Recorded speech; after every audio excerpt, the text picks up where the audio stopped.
Zixtar, the Unbreakable, spread his 6 crystalline wings across the massive holographic stage, his voice amplified through translation devices that reached 200 billion viewers across the Galactic Federation. His species, the Varanthi, were known for their indestructible exoskeletons and their love of dramatic entertainment. This made him the perfect host for the most dangerous show in the galaxy. Citizens of the cosmos, his voice thundered through every speaker. Welcome to the Galactic Survival Challenge, where we test the absolute limits of biological endurance. The crowd roared. Beings from 1,000 worlds filled the arena, their various appendages waving, clapping, or vibrating with excitement. This wasn't just entertainment. This was science, pushed to its deadliest extreme. Meet the brave or foolish.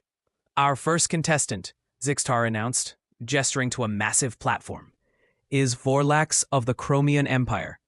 His people are living fortresses, evolved on a world where meteor strikes are a daily occurrence. Vorlax stomped forward, each step shaking the platform. He stood 12 feet tall, covered in overlapping metallic plates that could deflect plasma fire. His 4 eyes glowed with fierce determination. He'd trained for 5 years for this moment, studying every recorded deck world in the archives. Next, we have Tekena, representative of the mycelial collective.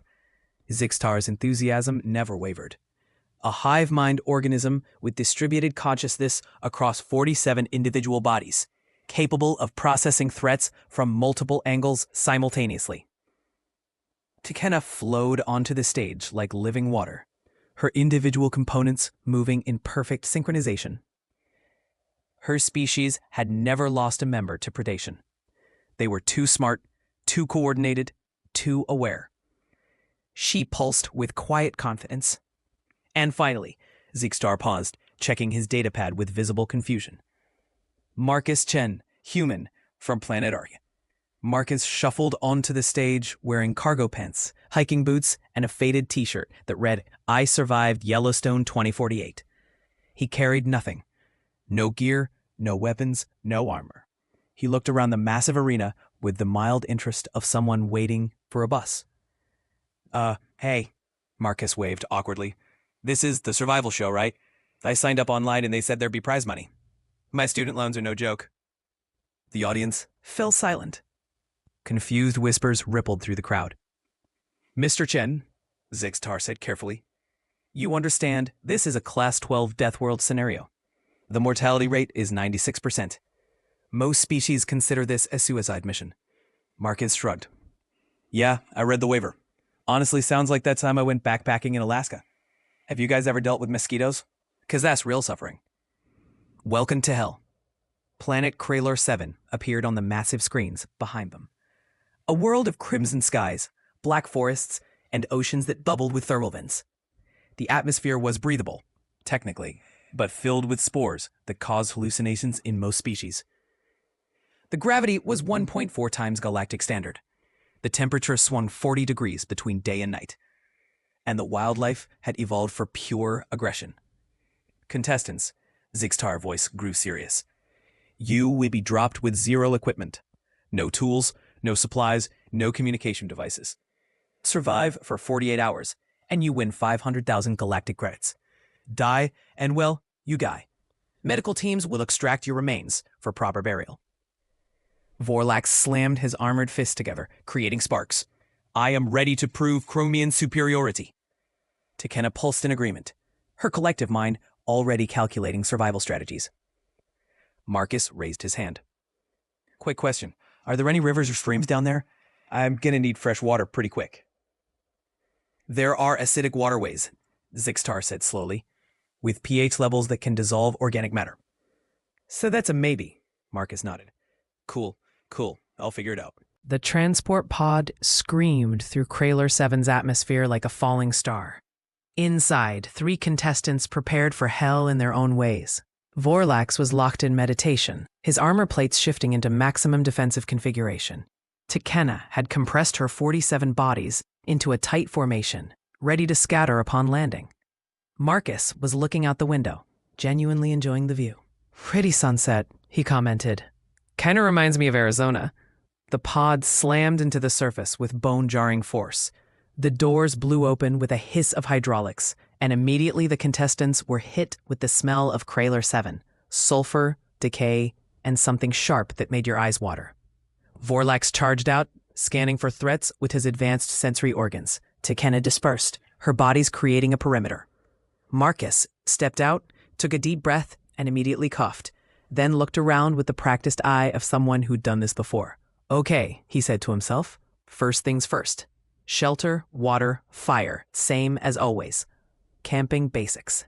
While Vorlax was fortifying a position and Tekena was analyzing the biochemistry of every plant within 100 meters, Marcus was gathering sticks. What is the human doing? Zixar narrated to billions of viewers. He appears to be collecting debris. Marcus had found a fallen tree, massive with bark that looked like dragon scales. He tested its weight, nodded in satisfaction, and began dragging it toward a small rocky outcrop. Within 20 minutes, he'd created a lean-to shelter, angling it against the prevailing wind and covering it with broad leaves he'd stripped from nearby plants. Insulation and cover, Marcus muttered, checking his work. Not bad for no tools.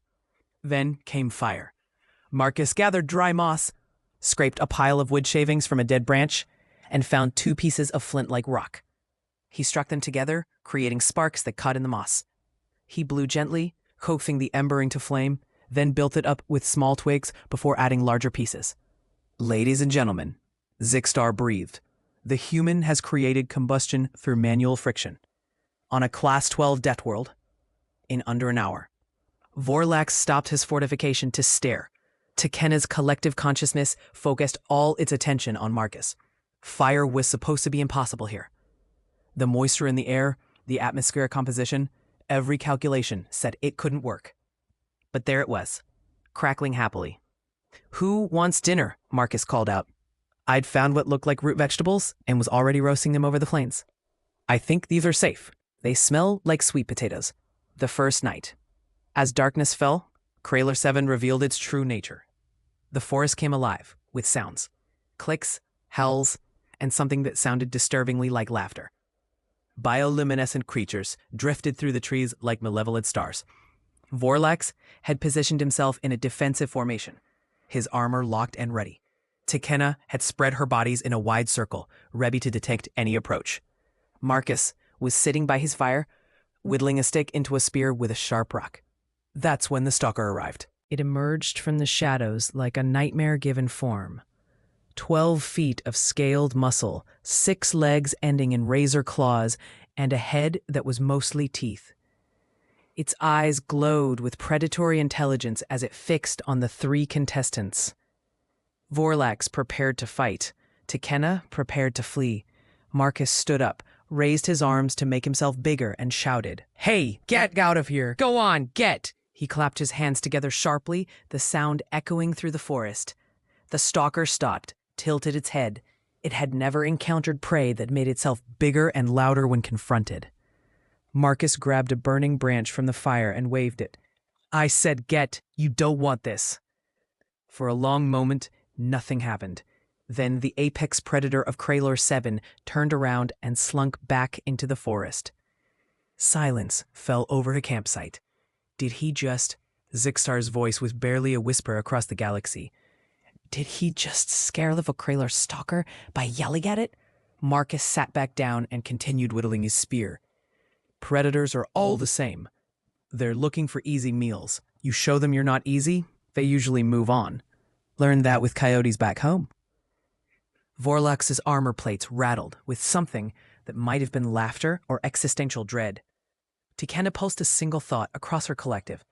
What kind of world creates beings like this? As the first night wore on, Marcus hummed quietly to himself, occasionally adding wood to the fire. Above, Krayler-7's 3 moons rose over the horizon, bathing the death world in silver light. And somewhere, in broadcast studios across 200 worlds, producers were frantically researching Earth's classification rating. Dawn on Krayler-7 arrived with all the subtlety of a hammer to the face. The red sun clawed its way over the horizon, turning the sky into shades of crimson and orange, that would have been beautiful if they didn't signal the start of another day in hell. Marcus woke up, stretched, and immediately checked the sky with the practiced eye of someone who'd learned to read weather patterns the hard way. "Storm's coming," he announced to no one in particular. "Probably in 6, maybe 7 hours. We should prepare." Vorlax emerged from his defensive position, his armor plates covered in morning dew that steamed in the rising heat. "How can you possibly predict weather patterns on an alien world after one night?" Marcus pointed to the clouds on the eastern horizon. "See how they're stacked up like that? And the air pressure dropped. I can feel it in my sinuses.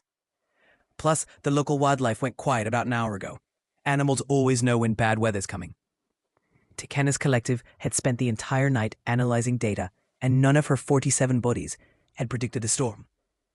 Yet, as she extended her sensory capabilities, she realized if the human was right. How had he known? "Okay, survival lesson 1, Marcus said, poking his fire back to life. "Anyone thirsty? Because I found safe water." "The waterways are acidic," Vorlax rumbled. The briefing was clear. "Yeah, but water's water. You just need to know how to process it." Marcus led them to a nearby stream where the water ran clear over black rocks. He'd already constructed a simple filtration system using sand, charcoal from this fire, and woven grass as a sieve. You run it through here, boil it over the fire, kill anything nasty, let it cool, and boom, drinkable water. He demonstrated, taking a long drink from the container he'd fashioned from a broadleaf sealed with tree sap. "The human is consuming alien water," Zixtar narrated to his increasingly stunned audience. "Processed through primitive filtration. According to our xenobiology team, this should result in immediate organ failure. Yet he appears fine?" Marcus wiped his mouth. "Little metallic aftertaste, but not bad. Actually more refreshing than tap water in my garment." The toxic garden. Lesson 2, Marcus continued, gesturing to the forest around them. "Plant identification. Now, I don't know these specific species, but plants follow patterns." He pointed to a bush with bright purple berries. "See these? Bright colors, waxy coating, weird smell. That's nature's way of saying don't eat me. Probably toxic, or at minimum, will make you very sick." Then he indicated a cluster of pale, tuberous roots. "These, on the other hand, dull color, growing near water, smell earthy. Similar enough to earth plants that I bet they're edible. Not certain, but probably 70-30 odds." "You're gambling with your life on 70-30 odds?" Tekenna pulsed in disbelief.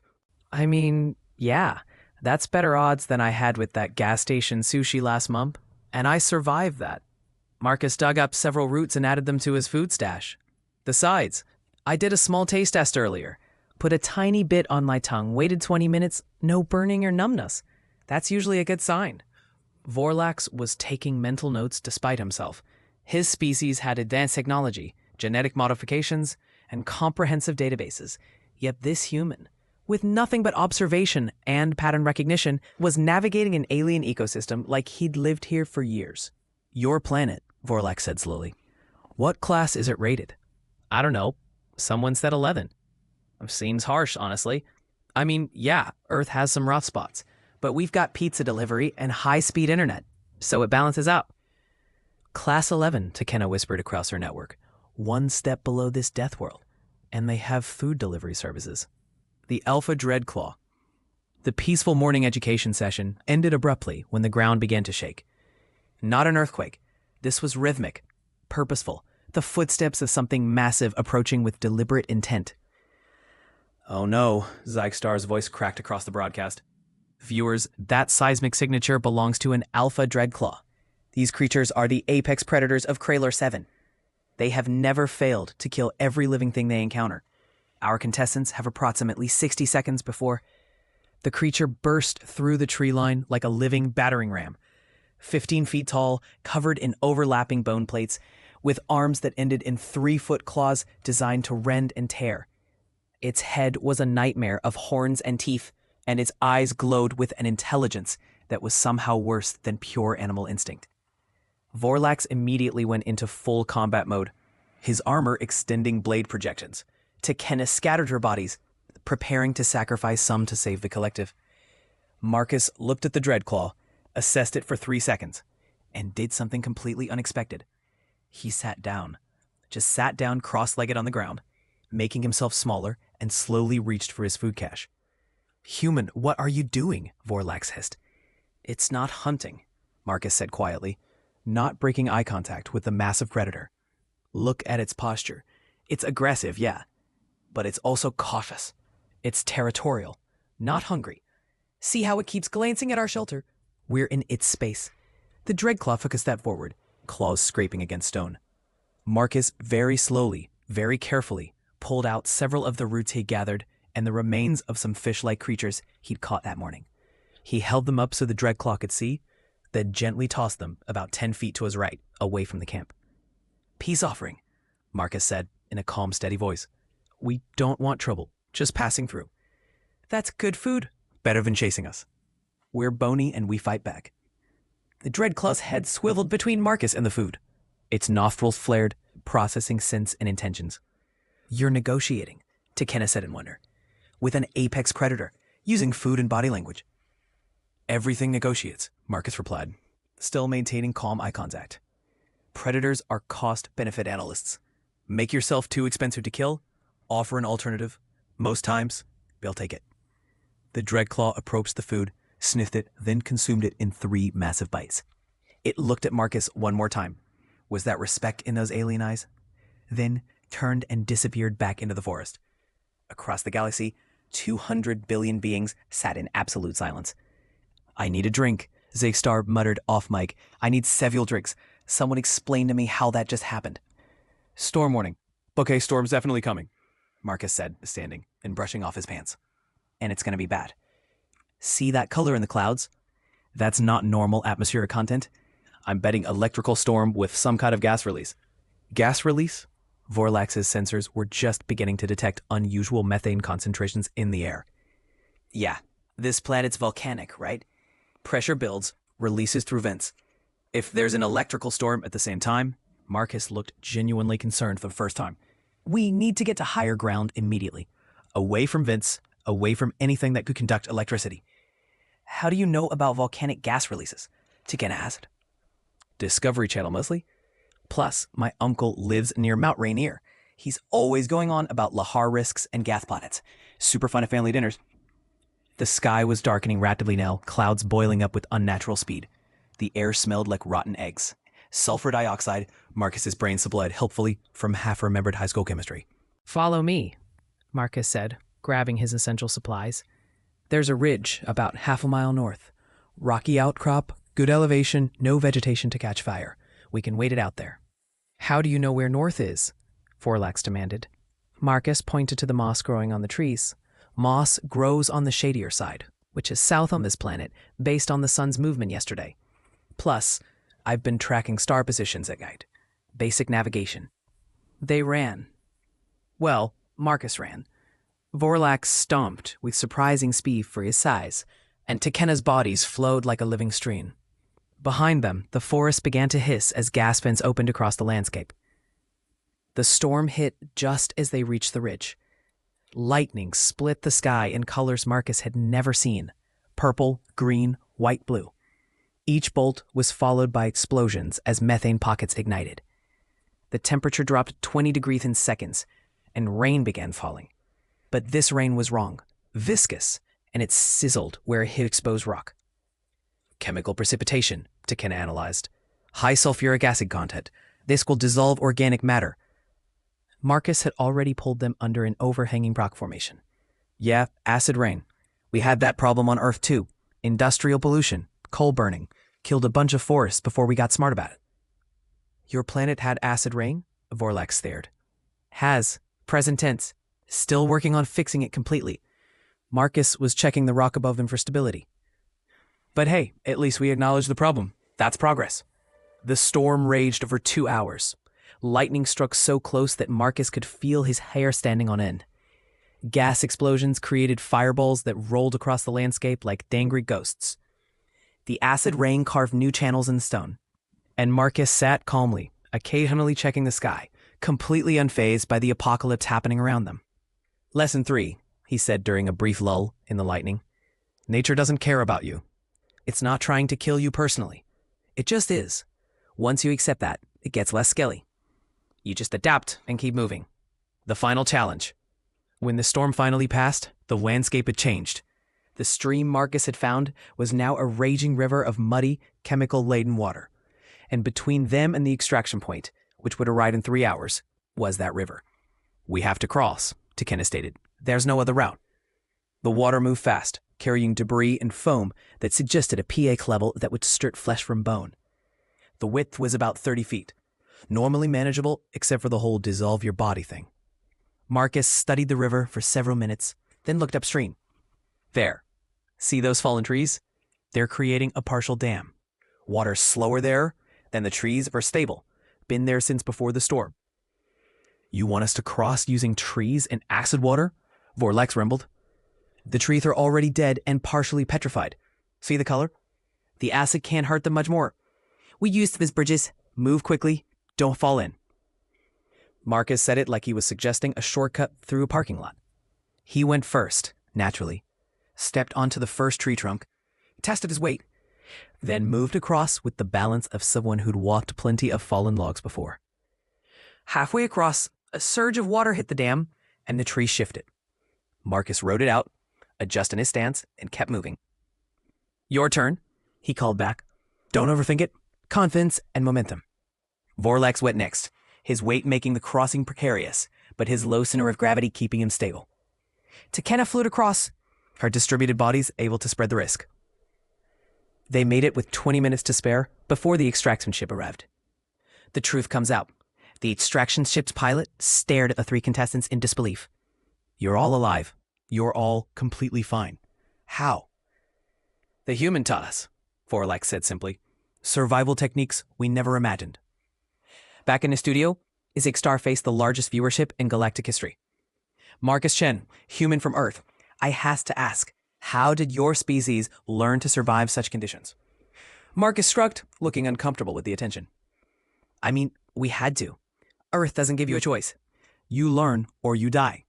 Our ancestors figured it out thousands of years ago. Fire, shelter, water, food, community. We just passed that knowledge down." "Your planet is listed as Class 11, Izixtar said carefully. "One step below Kraylor 7. How do you live there?" "We just do." Marcus looked genuinely confused by the question. "I mean, yeah, there's dangerous stuff. Earthquakes, hurricanes, volcanoes, predators. But there's also beautiful mountains and beaches and forests. You take the good with the bad. That's life, right?" The galaxy processed this. An entire species living on a death world, treating it as normal. Treating survival as a recreational activity. Treating danger as an inconvenience. "Marcus Chen," Zixtar said slowly, "on behalf of the Galactic Survival Challenge, I award you first place and 500,000 credits. However, I'm also officially recommending that humans be classified as a Category 7 survival species, beings whose evolutionary environment has made them effectively unkillable by standard means." The audience erupted in applause. Marcus waved awkwardly. "Thanks. This is going to sound weird, but honestly, my grandpa's camping trips were harder. He believed in building character, which meant no matches, no compass, and no food except what you caught. This was easier because at least I got to choose my campsite." Somewhere in the archives of the Galactic Federation, Earth's threat assessment rating was quietly being upgraded. Not because humans were aggressive or warlike, but because they were survivors in a way the galaxy had never encountered. They were apex predators who'd evolved to outsmart death itself. And they did it for fun on weekends.